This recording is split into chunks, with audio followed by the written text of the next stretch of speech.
नालासोपाऱ्यात मुसळधार पावसाला आता सुरुवात झाली आहे। नागिनदास पाडा परिसरात पुन्हा पाणी साचलेलं आहे।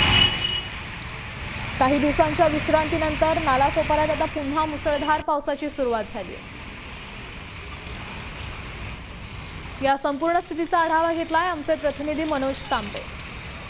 विरार शहरामध्ये सकाळपासूनच पावसाचा जोर वाढलेला आहे। यामुळे शहरातील सकल भाग जे आहे ते पूर्णतः पाण्याखाली जायला सुरुवात झालेली आहे। आणि मी सध्या विवा कॉलेज मार्ग या ठिकाणी आहे। एकंदर पाहिलं तर ही विवा कॉलेज शाळा आहे आणि या शाळेची शाळकरी मुलं जे आहे ते सुटलेले आहेत। मात्र शाळा सुटण्याच्या वेळेतच पावसाचा धुमाकूळ वाढल्यामुळे या ठिकाणी मोठ्या प्रमाणात रस्त्यावरती पाणी साचलेलं आहे आणि या पाण्यातून हजारो मुलांना जे आहे ते गटारच्या पाण्यातून ये-जा करावी लागत आहे।